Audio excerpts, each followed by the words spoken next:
मैं हूं अंकित अवस्थी। दुनिया में शांति के मसीहा कहे जाने की लालसा में नोबेल पीस पुरस्कार के पीछे पड़े डोनाल्ड ट्रंप इन दिनों कुछ और करते दिखाई दे रहे हैं कि उन्होंने वेनेजुएला की तरफ जंगी जहाज भेज दिए हैं और वो जंगी जहाज वेनेजुएला में किसी भी समय पर हमला कर सकते हैं। और इन हमलों के पीछे डिफेंस मिनिस्ट्री अमेरिका की तरफ से तो कुछ तैयारियां या बयान नहीं दिखाई दिए हैं, लेकिन वेनेजुएला के लोग युद्ध की तैयारियों में जुट गए हैं। बहुत सारे लोग इस समय वेनेजुएला में निकल करके सेना में शामिल होने जा रहे हैं कि किसी भी समय अमेरिकी जहाज हम पर हमला करेंगे तो हमें क्या करना होगा। है ये क्या हो रहा है? क्यों भाई साहब, आप तो दुनिया में शांति कराने जा रहे थे, अचानक आप किसी देश में उंगली करने क्यों पहुंच गए? और ये देश है कहां? क्या है पूरी कहानी आज के सेशन में बतानी, क्योंकि अल्टीमेटली इस देश की कहानी में ही छिपा है ट्रंप का असली राज। और राज क्या है? क्यों वो दुनिया में किसी के साथ भी भिड़े पड़े हैं? किस तरह से ट्रंप को असल में खरीद लिया गया है? हमें लगता था कि ट्रंप ने पाकिस्तान को खरीद लिया है, आसिम मुनीर को अपना बना लिया है, लेकिन सही मायने में ट्रंप खुद बिके हुए हैं। ये जानकारी आज आपको पूरी तरह से समझ में आनी है। पहले थोड़ा सा मैप समझ लेते हैं, फिर हम आगे की कहानी कहते हैं। अमेरिका को ऊपर की तरफ जब आप नॉर्थ में देखते हैं, नॉर्थ में ऊपर की तरफ मतलब इक्वेटर से ऊपर की तरफ जब चलते हैं, नॉर्थ है। नॉर्थ अमेरिका का एक कंट्री है यूएसए, जिसे आप यहां पर देख रहे हैं, 50 राज्यों वाले देश को। इसके साथ साथ जब दक्षिण की तरफ चलते हैं तो दक्षिण में आपको दक्षिण अमेरिका दिखाई देता है। दक्षिण अमेरिका में एक देश है जिसका नाम है वेनेजुएला। हालांकि इस पर हमने कई सेशन किए हैं, ब्रीफ में रिवीजन आज भी कराएंगे, क्योंकि इतना सुर्खियों में नहीं रहता तो आप विषय वस्तु के साथ थोड़ा सा संबंध देरी से बना पाएंगे, इसलिए हम तुरंत आपको कुछ कुछ बातें बताएंगे। इस देश का नाम वेनेजुएला है और वेनेजुएला के अंदर मादुरो की सरकार है। वेनेजुएला समुद्र के माध्यम से अमेरिका पहुंचा जा सकता है। जैसे आप इधर से निकले अटलांटिक ओशन से, इधर से पहुंचे तो पैसिफिक ओशन से। बस तो इतना ही तो करना था कि आपको वेनेजुएला तक का रास्ता टच करना है। और ऐसे में वेनेजुएला पहुंचने के लिए अगर आपको ये रूट अपनाना पड़ता है तो आपको बस समुद्री मार्ग में यही तो ध्यान देना है कि कैसे ना कैसे करके मैं समुद्र से कोई रास्ता वेनेजुएला तक पहुंचने के लिए तय करूं। इसी रास्ते को अमेरिका ने तय करते हुए 3 जंगी जहाज यहां पर भेज दिए हैं। ऐसी सुर्खियां बन रही हैं। वेनेजुएला क्या है, इसकी काबिलियत केवल इस टेबल से लगा सकते हैं, जिससे कि आपको पता चलेगा कि दुनिया में जो सबसे ज्यादा तेल के रिजर्व जिस देश के पास है उसका नाम वेनेजुएला है। तेल के दुनिया में सबसे ज्यादा रिजर्व जिसके पास है वो वेनेजुएला है। लेकिन दुनिया में जो सबसे ज्यादा तेल निकाल रहा है उसका नाम अमेरिका है। ये रहा यूनाइटेड स्टेट्स। और जब आप तेल निकालने की क्षमता देखेंगे तो करोड़ों में, बिलियन पर बैरल प्रति डे के हिसाब से ये निकाल रहे हैं, बिलियन बैरल प्रति डे के हिसाब से ये निकाल रहे हैं।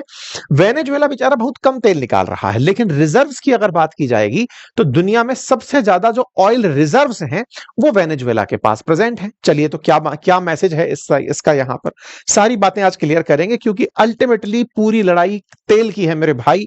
ये बात समझाने के लिए मुझे फिलहाल इस खबर को फॉलो अप में लेकर चलना पड़ रहा है, ताकि मैं आपको यह बता सकूं कि इस तेल की लड़ाई में ड्रग्स का नाम कैसे घुस गया, अमेरिका वेनेजुएला को क्यों दबाना चाह रहा है, वेनेजुएला को दबाकर भारत को कैसे नुकसान पहुंचाया जा सकता है। इतना ही नहीं, भारत को नुकसान पहुंचाने के लिए पहले रूस से तेल ना खरीदे भारत, यह तय किया गया। फिर वेनेजुएला से तेल ना खरीदे, यह तय किया गया। रूस के साथ तेल खरीदता है तो भारत पर अतिरिक्त सैंक्शन कल से लागू हो जाएंगे। वेनेजुएला से तेल खरीदता है तो 2 महीने पहले ही वेनेजुएला पर सैंक्शन लगा दिए गए। कुल मिलाकर कैसे अमेरिका ने वेनेजुएला हो या रशिया हो या ईरान हो, इनसे भारत का तेल खरीदना बंद करा के भारत केवल अमेरिका से तेल खरीदे, यह सुनिश्चित करने का ट्रंप का जो प्रयास है, यह आज हम डिकोड करने जा रहे हैं। अब हम समझने का प्रयास कर रहे हैं कि आफ्टर ऑल ये चल क्या रहा है। ठीक है, समझेंगे इस पूरी कहानी को, क्योंकि अमेरिका बड़ी जोर शोर से तैयारी कर रहा है कि चलो वेनेजुएला, और चल करके वहां पर ड्रग कार्टेल पर हमला करेंगे। अब ये ड्रग कार्टेल की क्या कहानी है ये भी हम बताएंगे, लेकिन आज की कहानी में किरदार बड़े इंटरेस्टिंग हैं, उन्हें बहुत तसल्ली से सुनना, क्योंकि आज आपको ऐसे ऐसे राज पता चलेंगे, आपको कुछ ऐसी कहानियां पता चलेंगी अमेरिका के लॉबिंग समूह के बारे में कि वो कैसे ट्रंप को खरीद लिए, कैसे उन्होंने ट्रंप से अपनी मर्जी के मुताबिक दुनिया के देशों के साथ संबंध सुधारे या संबंध बिगाड़े, कैसे उन्होंने मस्क को बाहर निकाला। मस्क से ज्यादा पैसे देने वाला कौन व्यक्ति आ गया जिसने ट्रंप से वो सब करवा लिया जो मस्क नहीं करवा पा रहे थे। कैसे ट्रंप को लोग अपनी मर्जी से चला रहे हैं। आफ्टर ऑल ट्रंप किसके हाथ की कठपुतली है, आज की कहानी में आपको सब समझ में आएगा। लेकिन उससे पहले किरदार परिचय में सबसे पहले जिसको आप देख रहे हैं, इनका नाम मादुरो है। ये वेनेजुएला के राष्ट्रपति हैं। आपको इनके बारे में बताएंगे, क्योंकि ट्रंप इन तेल लेना चाहते हैं, लेकिन प्यार से नहीं, छीन कर लेना चाहते हैं। छीन से मतलब इनके पास इतना तेल है कि दुनिया को ये आने वाली कई सालों तक तेल बेच सकते हैं, लेकिन इनको तोड़ के पटका हुआ है, ये तेल निकाल ही नहीं पा रहे हैं। ट्रंप चाहते हैं कि इनको हड़प लिया जाए, इस देश के ऊपर ही कंट्रोल कर लिया जाए। जहाज निकल पड़े हैं, किस तरह से काम करेंगे वो बताएंगे। भारत को दबाने का केवल एकमात्र उद्देश्य केवल इतना कि हम कोई वेनेजुएला की मदद कर सकते हैं, या फिर हम तो ग्राहक हैं, ग्राहक के लिए लड़ रहे हैं। आपने अगर मेरठ की चाट लड़ाई देखी हो तो ये कुछ वैसा है। भारत तेल खरीदना चाहता है तो भारत जिनसे तेल खरीदना चाहता है उनकी दुकानों के शटर बंद करा दो। पहले ईरान बंद कराया, फिर रशिया बंद कराने का प्रेशर बना, फिर वेनेजुएला बंद करा दो, सब बंद करा दो, फिर एक ही दुकान बचेगी, ठग्गू के लड्डू। और भाई साहब पहुंच जाइए, जाकर के इनसे तेल खरीद लीजिए। खैर आइए वेनेजुएला की कहानी पहुंचते हैं। वेनेजुएला के बारे में थोड़ा सा इतिहास चर्चा तुरंत। देखिए, वेनेजुएला जहां आप देख रहे हैं तेल के लिए दुनिया में विख्यात वेनेजुएला, जिसकी राजधानी के रूप में आप कैराकस नाम की जगह को जानते हैं, इस वेनेजुएला में तेल के बहुत भंडार हैं। यह बात कईयों बार कही और सुनी गई है। तेल के भंडारों से यहां की सरकारें भी प्रभावित हुए बिना नहीं रही। जो मादुरो हैं, ये ज्यादा खतरनाक व्यक्ति नहीं थे। इनसे पहले ह्यूगो चावेज नाम के एक व्यक्ति थे जो यहां राष्ट्रपति हुआ करते थे। मादुरो को तो असल में ट्रंप और बाइडेन के बीच में टग ऑफ वॉर देखने को मिल रही है। मतलब इनका तो मंथन हो रहा है, रस्साकसी के बीच में ये फंसे हुए हैं, क्योंकि इस रस्साकसी में चीन कहीं ना कहीं मादुरो को साधने में लगा है। बिल्कुल वैसे ही जैसे ईरान को पहले अमेरिका ने खूब तंग किया, चाइना वालों ने यहां से तेल खरीद लिया। हमारी बस अभी इतनी हिम्मत नहीं हो रही है कि हम ईरान से तेल खरीद पाएं, या फिर हम अमेरिकी प्रतिबंधों को बाईपास करते हुए अमेरिका जिनसे मना करता है वहां से सामान खरीद लें, है ना। रशिया से तेल खरीदने पे भारत को तो कल से सैंक्शन देखने को मिल रहा है, चाइना पर कोई असर नहीं है। ईरान से तेल खरीदने पर भारत को डर था कि हमारी कंपनियां प्रतिबंधित हो जाएंगी, चाइना को कुछ नहीं हुआ। चाइना ने ऐसा ही हाल वेनेजुएला के साथ भी कर रखा है। खैर फिलहाल के लिए तो भारत ही है जिसको दबाया जा सकता है, तो अमेरिका लगा हुआ है उन चीजों में। माना जाता है कि मादुरो चाइना के करीबी हैं और साथ ही साथ में रूस के करीबी हैं, और रूस के करीबी होने के चलते ही अमेरिका इन्हें टारगेट पब्लिकली कर पाता है। और अमेरिका की तरफ से जब जब ट्रंप सत्ता में आए हैं, मादुरो के साथ इन्होंने खूब प्रयोग किए हैं। मादुरो की थोड़ी सी कहानी। मादुरो की कहानी से पहले इनके गुरु की कहानी, जिनका नाम है हुगो चावेज। ये हुगो चावेज कौन है? हुगो चावेज वेनेजुएला के पूर्व राष्ट्रपति हुआ करते थे। 1998 में राष्ट्रपति बने, लेकिन अपनी सोशलिस्ट पॉलिसी के कारण काफी ज्यादा चर्चा में रहे। सोशलिस्ट पॉलिसी मतलब कि इस देश में खूब पैसा तेल से आता है तो खूब भर भर के खर्च करो, लोगों से कहो कि सरकार सब कुछ करेगी, आपका फ्री अस्पताल करेगी, फ्री पढ़ाई करेगी, फ्री घूमना करेगी, नौकरी में भी जाने की जरूरत नहीं है, कंपनियां खूब तेल निकाल रही हैं, तमाम तरह की चीजें सरकारी सरकारी सरकारी कर दिया। लोगों को मुफ्त की इतनी आदत डाल दी कि यहां पर पैसे का कोई महत्व नहीं रह गया। महंगाई बहुत बढ़ने लगी। ऑयल प्रोडक्शन कंपनियों के अंदर भी पैसे की कमी पड़ने लगी, क्योंकि वो जो खर्च कर पैदा कर रहे थे अब वो देश के अंदर खर्च हो रहा था। जनता को मुफ्त की आदत पड़ गई। मादुरो जो ह्यूगो चावेज हैं वो लोगों के लिए बहुत पसंद की चीज हो गए। ह्यूगो चावेज ने जिस देश के अंदर इतना तेल था उसे इस कदर तक बर्बाद कर दिया था, बर्बाद से मतलब है कि इस कदर तक आश्रित बना दिया था आराम के, कि उनके जाने के बाद लोगों को चाहिए वही वाला सुख था। ऐसे में मादुरो चावेज ने मादुरो को अपना उत्तराधिकारी चुना और कहा कि अब मेरी गद्दी ये संभालेंगे। लेकिन गद्दी कहां संभालनी थी उन्हें, असल में चावेज की नीतियों को फॉलो करते हुए आगे चलना था। वो बेचारे आगे चल रहे थे लेकिन खर्च संभाल नहीं पा रहे थे। धीरे धीरे वेनेजुएला में तमाम प्रकार की दिक्कतें आने लगी। दिक्कतों में सबसे बड़ी दिक्कत तो यही कि वहां बिजली तक के पैसे नहीं थे। देश खुद का है लेकिन कंपनी चलाने के लिए जो खर्च करने होते हैं उतना पैसा भी देश के पास नहीं है। तेल भर भर के है लेकिन कुछ भी हमारे पास उपलब्ध नहीं है। क्यों? क्योंकि कंपनियों में रिफाइन करने के लिए पैसा नहीं है। ऐसे में क्या होता है? ऐसे में इनकी मुद्रा का बुरा हाल हो जाता है। इतना बुरा हाल हो जाता है कि इनकी करेंसी है बॉलीवर। बॉलीवर करेंसी के अंदर महंगाई के बढ़ने से, मतलब इतने गुना इतना सारा पैसा लेके जाओ तब कुछ खरीद के लाओगे, वैसी स्थिति निकल करके यहां पर आती है। मतलब हालत ये हो गई थी कि एक कॉफी लेने के लिए, एक कप कॉफी लेने के लिए आपको 50,000 बॉलीवर देने पड़ रहे थे। बॉलीवर की तस्वीरें लोगों के सामने आने लगी कि लोग बैग भर भर के लेके जा रहे हैं कि लो साहब हमारा एक सामान दे दो। ऐसे में इन्होंने अपनी करेंसी में से जीरो हटाने का शुरुआत की कि 50,000 जो है वो आने वाले समय में मात्र 5 बॉलीवर कहलाएगा, 4 जीरो हटा दो इसके अंदर से। इस तरह से इन्होंने नीतियां अपनाई। कोई बात नहीं, मुद्रा गिरती चली गई, मुद्रास्फीति का हाल बिगड़ता चला गया। वेनेजुएला की चर्चा दुनिया में होने लगी कि सोशलिस्ट पॉलिसी कितनी खराब होती है। लोगों को अगर मुफ्त की आदत पड़ जाए तो लोग काम करना बंद कर देते हैं। अब क्या हुआ?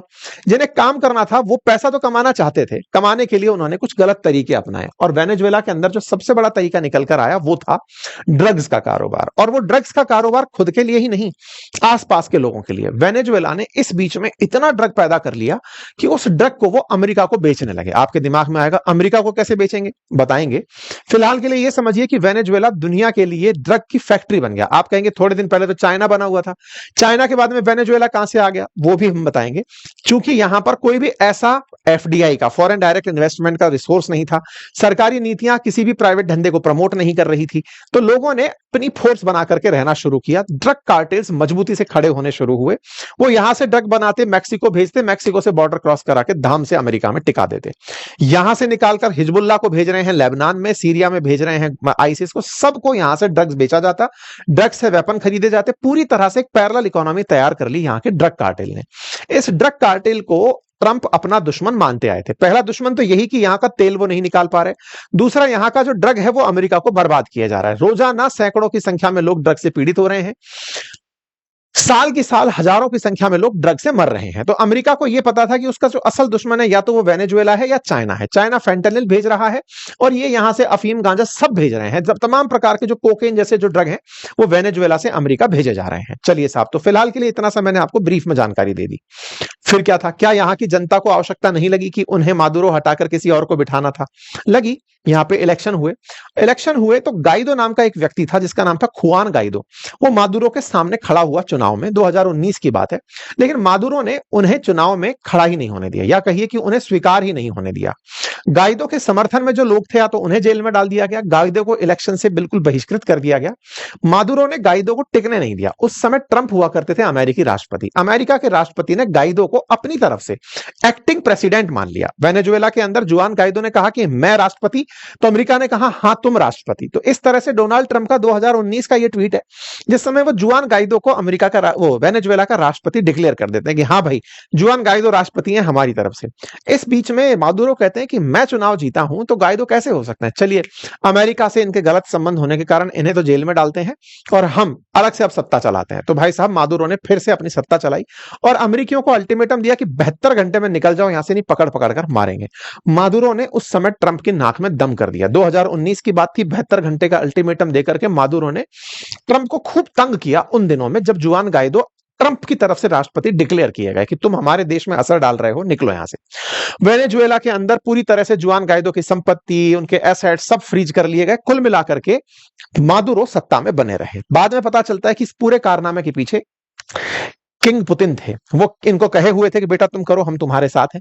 इस बात पे अमेरिका नाराज होता है, गाइदो की सरकार के ऊपर कई तरह के प्रतिबंध लाद देता है। इनके खिलाफ बकायदा बाउंटी जारी कर दी जाती है कि अगर कोई व्यक्ति इसको गिरफ्तार करता है तो इसको इतना इनाम मिलेगा। मतलब जिस तरह से हुआ था ना कि अल सुजा के खिलाफ सीरिया में घोषित कर दिया गया था बाउंटी की घोषित कर दो, ऐसे मादुरो के खिलाफ घोषित कर दिया जाता है ट्रंप के शासन में कि इसको गिरफ्तार किया जाना चाहिए। ट्रंप चुनाव हारते हैं, बाइडेन आते हैं। बाइडेन का भी यही रवैया था शुरुआत में वेनेजुएला के अंदर स्थितियां यही थी कि मादुरो को हम नहीं जानते, लेकिन करें क्या। इनके कालखंड में, बाइडेन के कालखंड में रशिया यूक्रेन वॉर शुरू हो गया।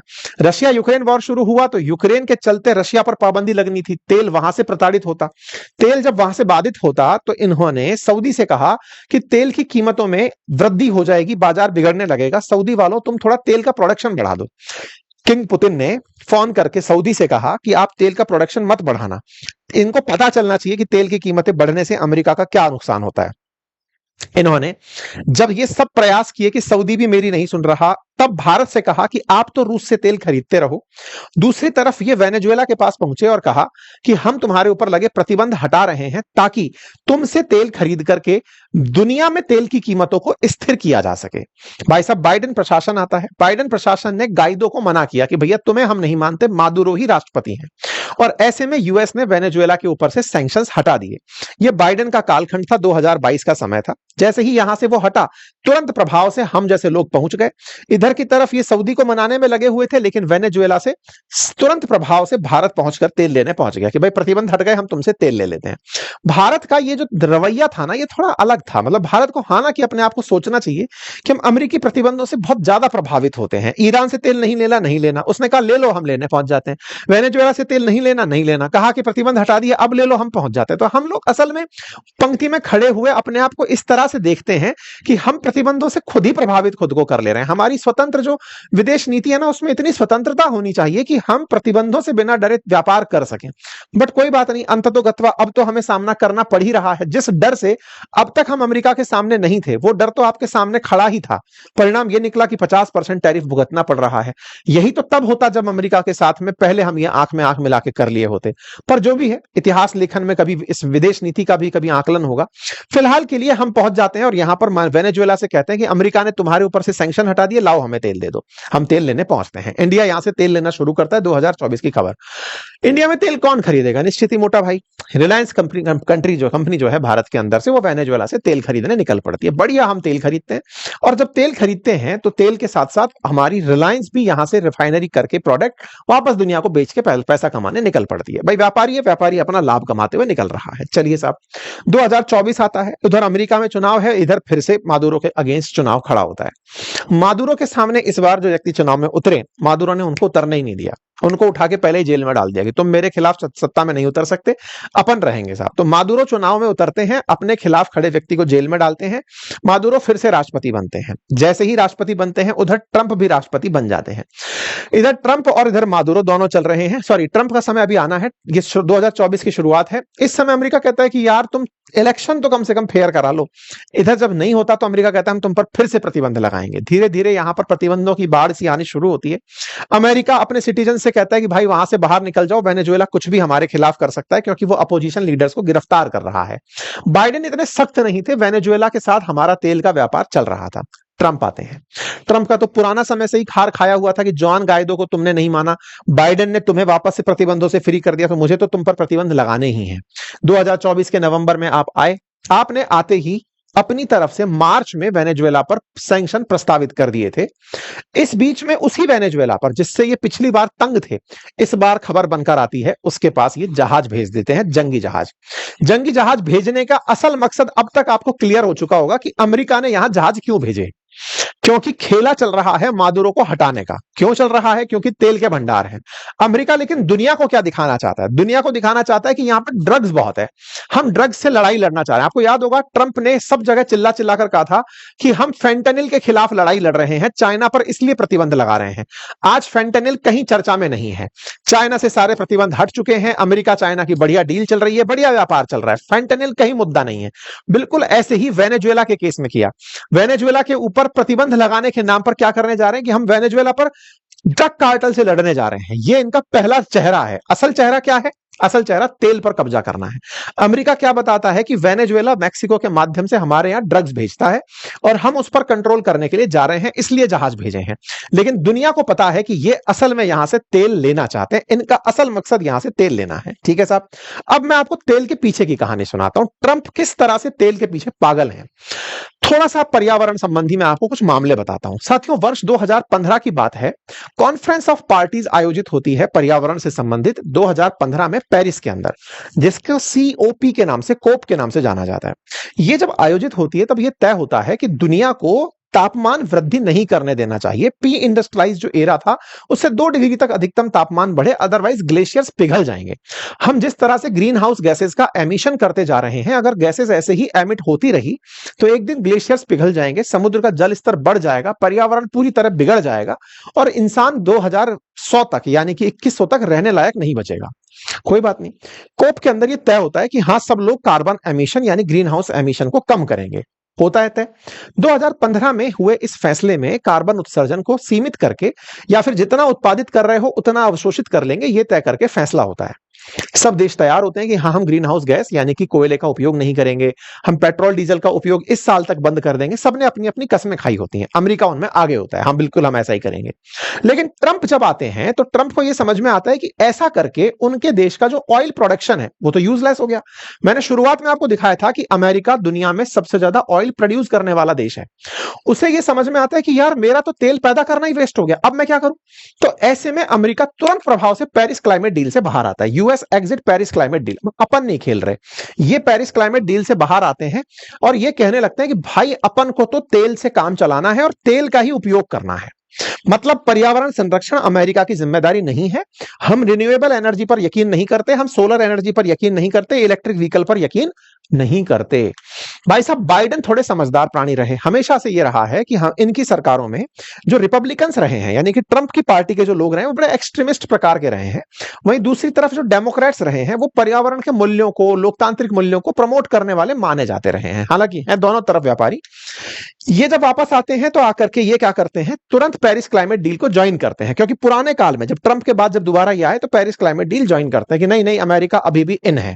लेकिन ट्रंप फिर आते हैं, ट्रंप जैसे ही आते हैं तुरंत फिर से पेरिस क्लाइमेट डील से बाहर निकल जाते हैं। अब लोगों को समझ नहीं आया कि ऐसा क्या ट्रंप के चूने काट रहे हैं जो पर्यावरण के समझौतों से भागने निकल पड़ते हैं। क्यों भागते हैं इससे बाहर? कारण जब खोजा गया तो पता चला कि ये पॉल्यूशन फैलाना चाहते हैं। किस तरह का? कोयले से या फिर पेट्रोल और डीजल से। अर्थात ये ऑयल और गैस कंपनियों से जो तेल निकल रहा है या तेल निकाल रही जो कंपनियां हैं उनसे बिके हुए हैं। ये दिखाते ये हैं कि अमेरिका ही क्यों सफर करे, इस तरह से बता करके ये पेरिस क्लाइमेट डील से बाहर भाग जाते हैं। लेकिन सही मायने में ये तेल से होने वाली जो कमाई है उससे प्रभावित होते हैं। हालांकि इस बार एक जबरदस्त आयरनी ये रही कि जो इलॉन मस्क थे ना, उन्होंने ट्रंप को फंड किया हुआ था और इलॉन मस्क ईवी को प्रचारित करते थे। ईवी को प्रचार करने का जो मस्क का रवैया था, ट्रंप का ईवी की कंपनी के साथ दिखाई देना, यह अपने आप मैसेज देता था अमेरिका में कि ट्रंप जो है वो ईवी प्रमोट करना चाहते हैं, मस्क को प्रमोट करना चाहते हैं। मस्क के चलते ट्रंप की इमेज को नुकसान पहुंच रहा था, इसलिए मस्क को बाहर किया गया। मस्क को बाहर कराने में असली जो खेला था ना, वो ऑयल कंपनियों का था। अब मैं आपको एक डेटा दिखाता हूं। बेचारा मस्क को बाहर निकालने का जो असली खेला था वो था इनके ऊपर ईवी का ठप्पा लगना कि ये इलेक्ट्रिक व्हीकल बेचकर क्लाइमेट कंट्रोल करना चाहता है। मेरे को तो पैसा असल मायने में मस्क तुझसे ज्यादा तेल कंपनियां दे रही हैं। और आप यहां पर एक न्यूज देख सकते हैं, गार्जियन में छपी खबर है 6 महीने पहले की, कि भाई साहब मेजर जो ऑयल कंपनियां हैं उन्होंने $445 मिलियन ट्रंप को और कांग्रेस को प्रभावित करने के लिए खर्च किए। अमेरिका में लॉबिंग खुलेआम होती है, मतलब कि हम इस पार्टी को चंदा दे रहे हैं, ये खुल के बोलते हैं। तो भाई ऑयल कंपनियों ने ट्रंप का सपोर्ट किया कि बेटा तुम आओगे ना तो तुम्हारे चलते हम तेल निकाल पाएंगे और बेच पाएंगे। 445 मिलियन, मतलब भारतीय भाषा में कहा जाए तो लगभग 4,500 करोड़ रुपए ट्रंप के ऊपर इन्होंने खर्च किए कि आप चुनाव लड़ो और जीतो। और यही कारण है कि अमेरिका इन दिनों खींचकर तेल पैदा कर रहा है। दुनिया में जो कुल तेल पैदा हो रहा है ना, उसका 13% अकेला अमेरिका पैदा कर रहा है, जबकि रिजर्व में वेनेजुएला आगे है, सऊदी आगे है, उन सबसे ज्यादा यूएस पैदा कर रहा है। इवन रशिया 10% करता है दुनिया का, अमेरिका आज भी 13%। और पैदा करता ही नहीं है, बेचता भी है। आपने रिसेंट डेज में भारत का बयान सुना होगा जिसमें भारत कह रहा है कि हमने तेल इनसे खरीदना शुरू कर दिया है। सोचो, ईरान खूब सारा तेल रख के बैठा है लेकिन दुनिया का 3.6% तेल ही वो निकाल पा रहा है। क्यों? क्योंकि उसके पास ग्राहक नहीं है। इसने धमका धमका के दुनिया को ग्राहक बना लिया। आप सोचो, ईरान को धमकाया ताकि भारत जैसा देश इनसे तेल खरीद सके। इंडिया ने इनसे तेल खरीदना शुरू भी कर दिया। अभी रशिया यूक्रेन हुआ तो रशिया यूक्रेन में रशिया से हम तेल खरीद रहे थे। भारत ने अपनी तरफ से कहा कि हम रशिया से तेल खरीदते रहेंगे। जयशंकर साहब ने क्लियर कर दिया कि हम तेल खरीदते रहेंगे। लेकिन हमने ये भी कहा कि हम अमेरिका से भी तेल खरीदना बढ़ा चुके हैं। अब आप समझिए कि अमेरिका में ऑयल कंपनियों ने ट्रंप को अपना पपेट बनाया और वो जो ट्रंप है वो ये नहीं चाहते कि दुनिया में तेल कोई और बेचे और ऑयल नया बेचे। इसके लिए ईरान पर प्रतिबंध लगाने हो, रशिया पर लगाने हो, वेनेजुएला पर लगाने हो, सब जगह लगा दो। कुल मिलाकर ट्रंप अपने देश का तेल बेचना चाहते हैं। जो आज मैंने आपको दिखाया सबसे ज्यादा ऑयल प्रोड्यूस करने वाला कंट्री है इस समय अमेरिका, वो चाहता है कि तेल बिके तो केवल उसके यहां से निकलकर बिके। इसी कारण से इन्होंने वेनेजुएला पर टैरिफ लगाए मार्च 2025 के अंदर। कहा कि जो भी लोग यहां से तेल खरीद रहे हैं, उसमें हम लोगों का नाम भी था। इंडिया ऑयल इंपोर्ट करता था बढ़िया से यहां से, और हमारा जो तेल था जो वेनेजुएला से आता था वो बढ़िया से हमारी रिफाइनरीज में, रिलायंस की रिफाइनरीज में रिफाइन होता था और हम बढ़िया से उसको यूज करते थे। लेकिन इन भाई साहब ने आते उसको सैंक्शन टिकाया, जिससे रिलायंस को, इंडियन ऑयल को, इन सबको बड़ा नुकसान भी हुआ। अमेरिकी कंपनियों को, जो शेवरॉन जैसी कंपनियां, इन्हें भी नुकसान हुआ क्योंकि वो भी वेनेजुएला से तेल मंगाती थी। लेकिन असल में इसकी मंशा क्या थी? अमेरिका में जो तेल पैदा हो रहा है ये दुनिया को बिकना चाहिए, और यही किया चाइना। लेकिन इस बीच में खैर वेनेजुएला के साथ खड़ा रहा, जो अपने आप में एक लर्निंग लेसन है। तो आज जब आप ये खबर सुन रहे हैं कि इन्होंने वेनेजुएला में जाकर के अपने जहाज भेज दिए हैं, तो दुनिया को क्या दिखाया जा रहा है? जैसे पहले चाइना को दिखाया गया था कि हम फेंटेनिल के कारण चाइना से लड़ रहे हैं। असल में चाइना के साथ लड़ाई किसकी थी वो आपको समझ में आ गया। ऐसे ही अब इनको दिखाया जा रहा है ड्रग्स के कारण लड़ रहे हैं। ये जो जहाज भेजे गए हैं असल में ये किस लिए भेजे गए हैं? तेल पर कंट्रोल करने के लिए भेजे गए हैं। अमेरिका के अंदर इस तरह की चर्चाएं हैं। मार्को रूबियो का आप देखिए, बकायदा वेनेजुएला के अंदर तो अब हाउसवाइफ्स जो हैं या रिटायर्ड लोग जो हैं वो आकर के सेना ज्वाइन करते हुए दिखाई दे रहे हैं। वीडियो निकल कर आ रहे हैं जिसमें लोग सेना को ज्वाइन करने जा रहे हैं, क्योंकि अमेरिका में चर्चा है कि वो वेनेजुएला को कब्जा करना चाहता है। मार्को रूबियो का एक बयान वायरल हो रहा है जिसमें वो कह रहे हैं कि हमें वेनेजुएला जो है उसके अंदर मार्को रूबियो का मानना यह है कि मादुरो की गलती है और वेनेजुएला पर अब कब्जा करने की जरूरत है। अब यह बयान की हम पुष्टि नहीं करते क्योंकि एआई का जमाना है, लेकिन ये बहुत चल रहा है। वेनेजुएला के बारे में एक सोच निकलकर जो इनकी आ रही है वो ये कि ये चाहते नहीं है कि मादुरो सत्ता में रहे, उन्हें हटाने के लिए क्या किया जा सकता है वो सारे प्रयास ये कर रहे हैं। इस बीच में भारत ने हालांकि अपनी तरफ से अब स्टैंड क्लियर कर दिया है कि हम रूस से भी तेल खरीदेंगे और हमको जहां से जरूरत पड़ेगी हम खरीदेंगे। हमारा तरीका एकदम स्पष्ट है। तो उम्मीद है कि आप लोगों को भी यह समझ में आ गया होगा कि वेनेजुएला पर जो असल में अमेरिका के जहाज जाकर के हमला करने जा रहे हैं, जो खड़े किए जा रहे हैं, अभी तो अनाउंसमेंट नहीं हुआ है, अभी मतलब युद्ध की घोषणा तो नहीं हुई है, लेकिन जो प्रभाव और माहौल बनाया जा रहा है वो असल में मादुरो को प्रभावित करके वहां के ऑयल बाजार पर हाथ डालने का है, या फिर उससे खरीदने वाले लोगों को बचा के रखने का। तुम तेल मत खरीदना यहां से क्योंकि वेनेजुएला में युद्ध चल रहा है। फिर चाहे तेल चाइना ही इंपोर्ट करता हो पर उसको रोक दो कि नहीं तुम भी नहीं खरीदोगे क्योंकि अभी हम युद्ध की तैयारी में है। तो एक तरह से वेनेजुएला को आइसोलेट करके उसे और तोड़ने का प्रयास ट्रंप सरकार द्वारा किया जा रहा है। तो अब आप समझ जाइए कि दुनिया में किस तरह से नव साम्राज्यवाद, यानी कि साम्राज्यवाद का वो रूप, पहले क्या होता था किसी देश पर कंट्रोल करने के लिए आपको वहां पर अपने लोग भेजने पड़ते थे जो अपनी सरकार चलाते थे। अब लोग उन्हीं के होंगे जो जहां के रहने वाले हैं, लेकिन आदेश किसी और देश का होगा। इस तरह का नव साम्राज्यवाद चल रहा है। अमेरिका इसी क्रोनोलॉजी में अब वेनेजुएला पर राज करने की तैयारी कर रहा है। आप लोगों को इस विषय पर जानकारी प्राप्त करके कैसा लगा? आप लोग इस विषय पर क्या सोचते हैं? अपनी राय कमेंट बॉक्स में जरूर बताइएगा। चैनल पर नए हैं तो चैनल को सब्सक्राइब कर लीजिए। Thank you so much.